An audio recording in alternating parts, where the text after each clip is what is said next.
Magandang araw po. Mag-design tayo ng swimming pool. In this example, above grade yung pakikita natin. Ano yung kaibahan ng suspended doon sa below grade. Meron lang ako request, especially doon sa mga subscriber natin. Meron akong isa pang channel, yung nakikita ninyo sa screen. Yan po ay travel vlog. Ang plano ko po in the future, maglalagay ako dyan ng travel vlog about engineering.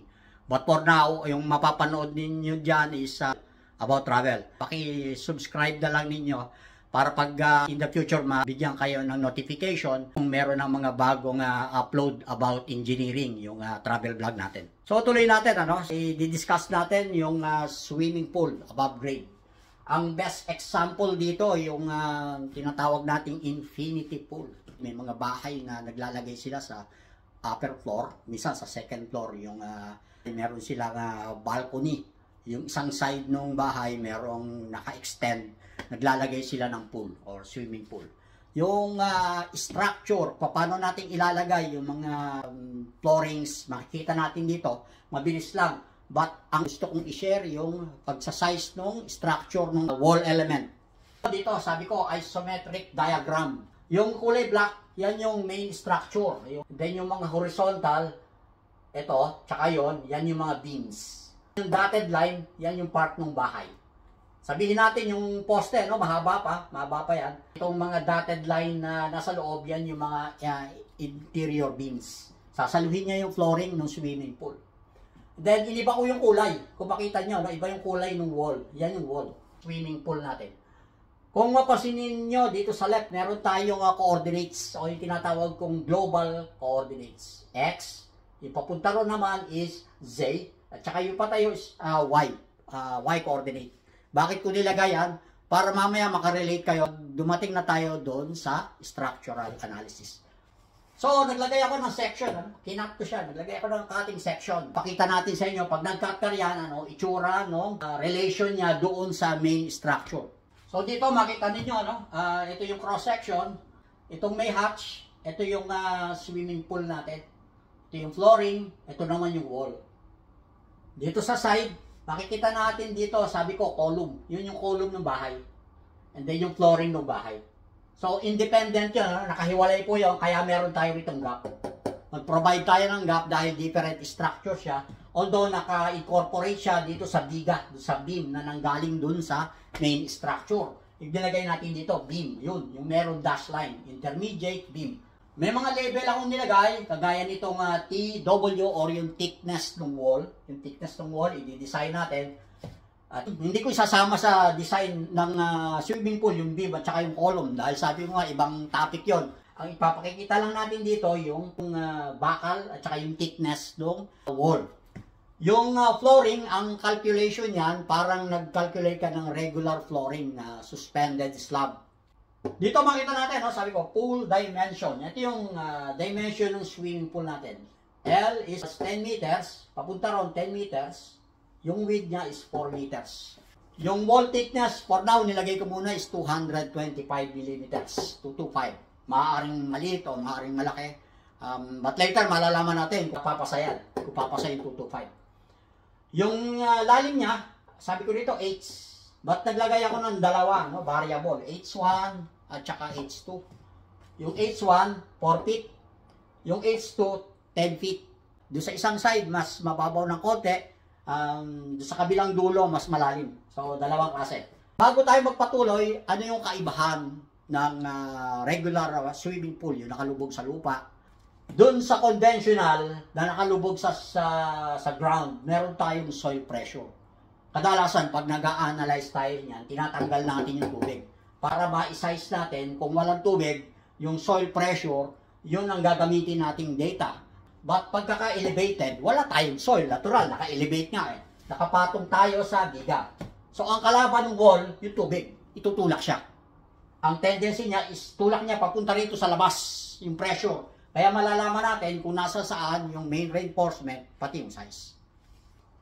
Specification na gagamitin natin for concrete is 28 MPa. Kailangan, bago tayo mag-design, naka-breakdown na kagad yan yung gagamitin natin. Para pagdating natin sa design, pick up lang tayo ng pick up. Yung rebars is 400 MPa. Tinaasan ko pareho. Itong 28 at saka yung 400, magkamats yan. Pag gumamit kayo ng 28 MPa na concrete, remind ko lang po yung mga nagde-design, imamatch ninyo siya sa rebar na mas mataas na grade, 400 MPa. But normally, pagka nagto 21 MPa tayo, ang ginagamit nating rebars is 276. Water density or gamma W equals 9.81 kN per cubic meter. Yung weight ng tubig. May kinalaman yan para makuha natin yung pressure do sa wall. Element to be designed. Kagaya ng binanggit ko kanina, hindi natin i-design yung flooring dahil parang conventional design lang siya ng ginagamit natin sa mga regular flooring. Ang critical dito is yung walls. Paano natin sa-size yung thickness at saka yung main reinforcement. Ito ang sinasabi ko. Ang critical sa pag-analyze ng swimming pool is yung pagkuha ng nasaan yung maximum bending and maximum shear. Dito sa drawing na makikita ninyo, no? Ito yung dalawang drawing na ginawa ko. Sabi ko rito, X and Z axis. Yung binanggit ko kanina, yung global coordinate natin. Nasa top view ka, tinitignan mo siya. Ito yung X axis, ito yung Z axis. Sa dimension na binigay ko, ito kanina, 4 meters by 10 meters yung haba niya. Naglagay ako ng 4 na point. Point 1, point 2, 3, and 4. Meron kayong mapapansin dito sa kabilang drawing. Sabi ko rito, yung unang drawing, top view, empty condition. Wala pa yung tubig. But dito, sa pangalawang drawing, nilagyan natin ng tubig. Kaya meron na siyang pressure. P equals gamma H, yung unit weight ng tubig. Makukuha natin yung pressure in all sides, in all 4 sides. Ito yung original line, nakita natin dito kanina. No? Nung lagyan natin ng tubig, nagkaroon siya ng deformation. Nag-deform yung wall. Ano nangyari sa kanya? Yung nakikita ninyo yung dotted line na yan. Yung dotted line na yan. Yan yung deformation. Nagkaroon ng shifting. Magkakaroon ng tubig. Itutulak niya yung wall. Natural, do sa base, walang deformation. Let's say, ito yung flooring ng swimming pool. Yung height, yan yung wall. Yan yung wall. And then, nagkaroon tayo ng pressure ng tubig dito. Natural, triangular, ano po, dahil as you go deeper, mas lumalakas yung pressure. Nag-shift yung location ng wall.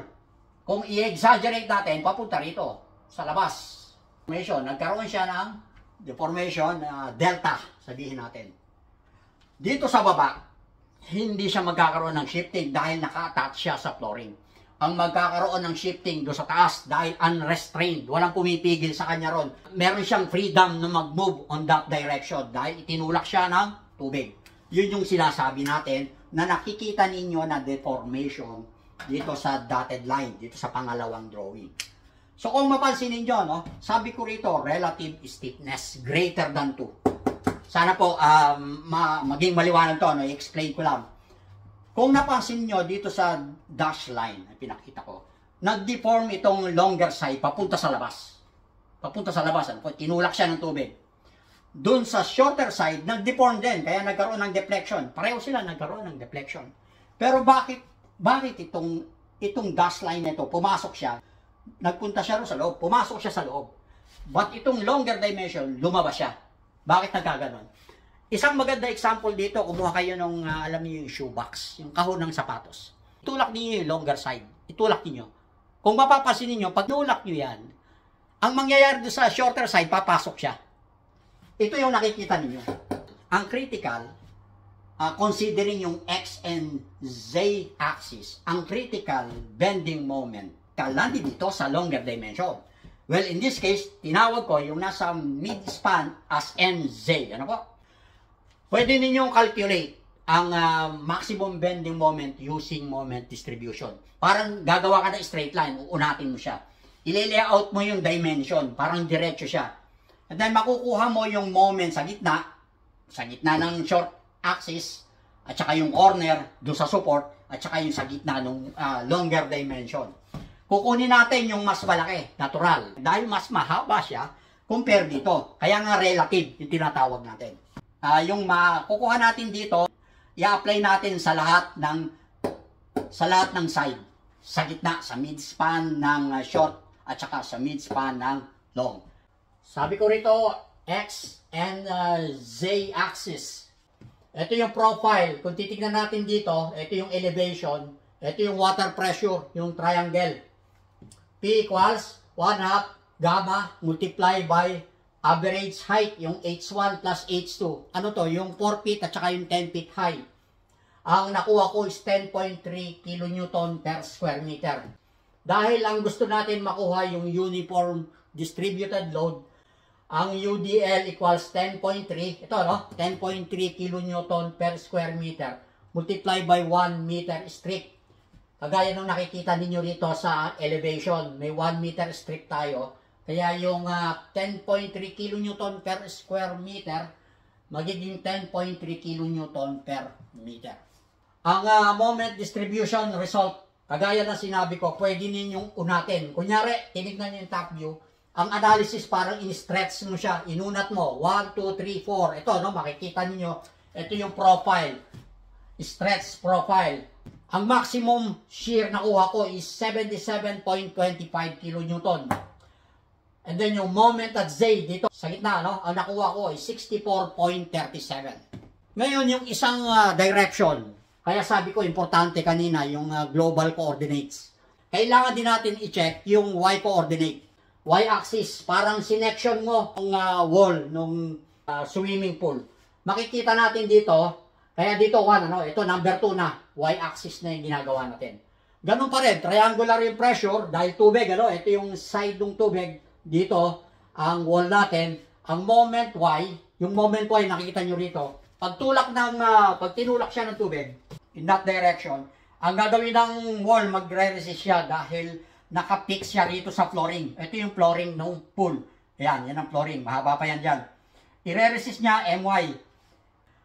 Makukuha natin is 72.1 kN/meter. Sabi ko rito, govern. Mas malaki dito sa portion ng connection ng wall at saka yung flooring. Compare do sa horizontal na kagaya nung pinakita ko sa inyo kanina.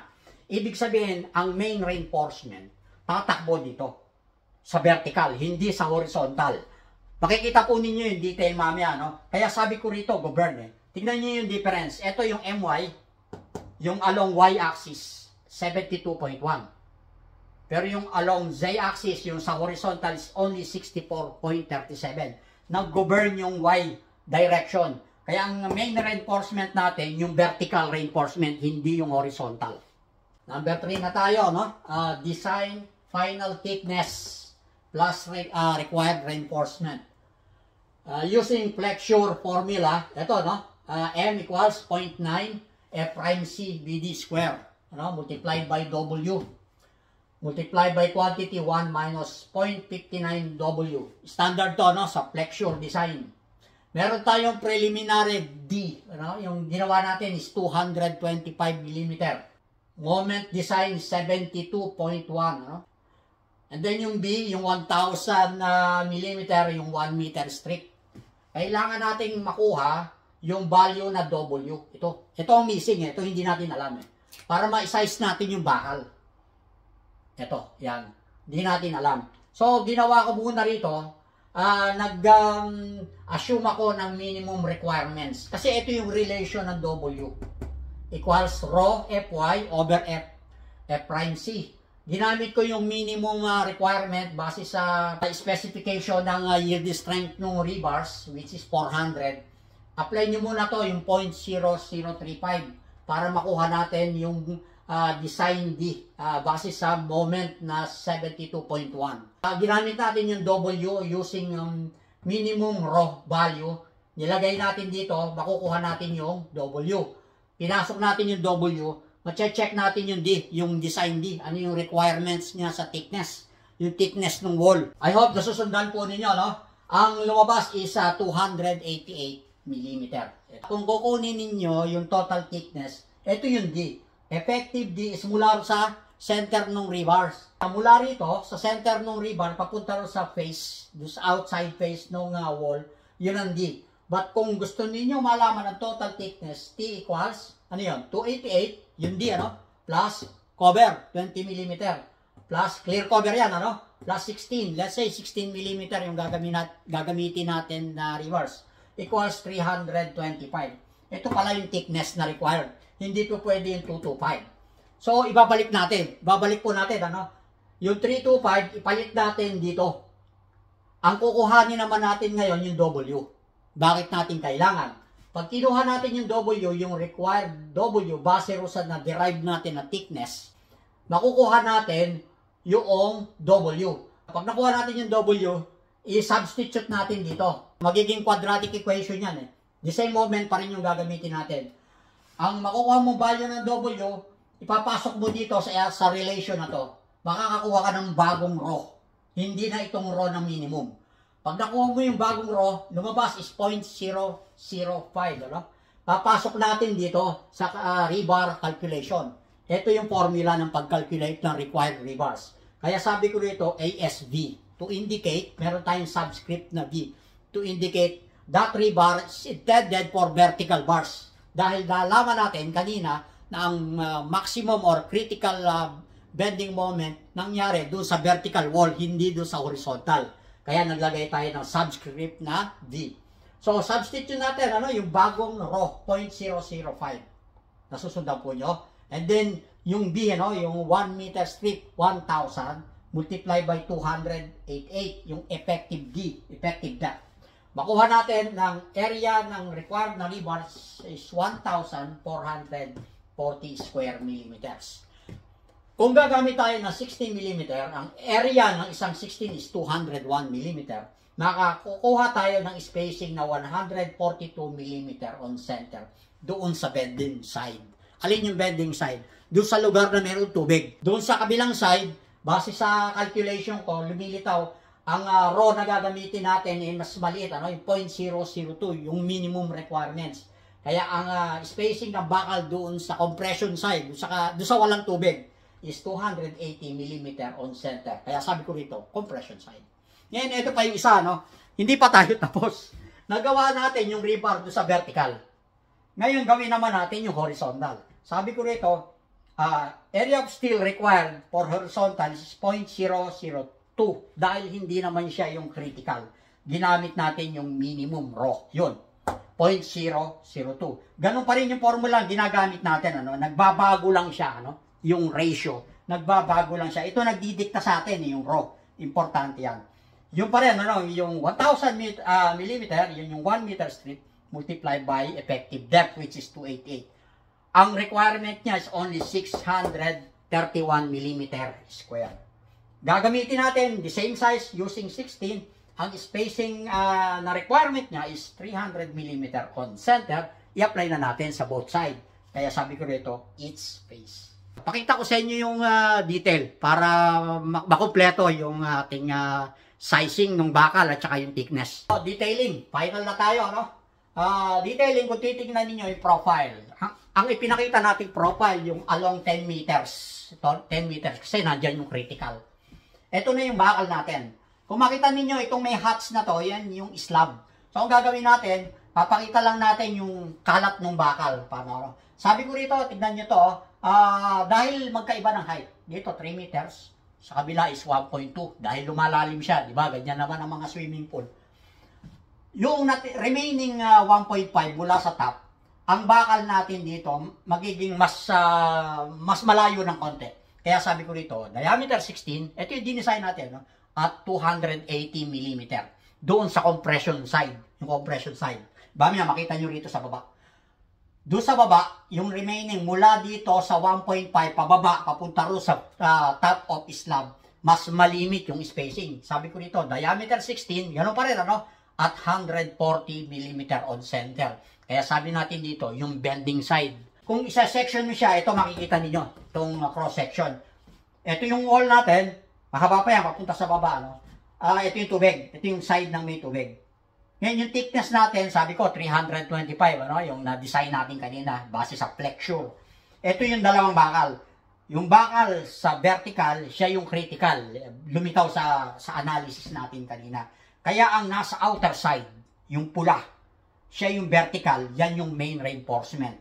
Yung sa horizontal, nasa loob siya, dahil secondary rebars lang siya. Ang main reinforcement yung nasa outer side, yung mas malapit sa side ng sa face ng wall. Ang bakal natin sa main, sabi ko dito, ito, bending side, mas malimit yung bakal. Yung pinakita natin dito kanina. 140 mm on center. Doon sa kabilang side, doon sa compression side, ang vertical natin is 16 pa rin at 280 mm on center. Ang height niya, yung pinakita natin dito kanina. Sa horizontal, ito na, diameter 16 at 300 mm on center each space. So, i-apply na natin doon sa pagkabilang side. So, sana po nagustuhan din yung topic natin. Medyo humaba, but maganda naman dahil na-explain natin malinaw paano yung approach, paano pagkuha ng critical bending. Kanina, na-confuse tayo. Inisip ko na ang maximum bending na mag-govern yung along horizontal. Pero nakita natin sa calculation, lumitaw. Base sa calculation ko sa moment distribution, mas lumitaw na critical pala dun sa vertical. Kaya binaligtad natin. Ang main reinforcement pumasok dun sa vertical. Sana po nagustuhan ninyo. Like and share na lang kung nasundan ninyo at nagustuhan ninyo yung ating topic. Paki-share na lang po sa mga kaibigan at kita tayo ulit susunod. God bless.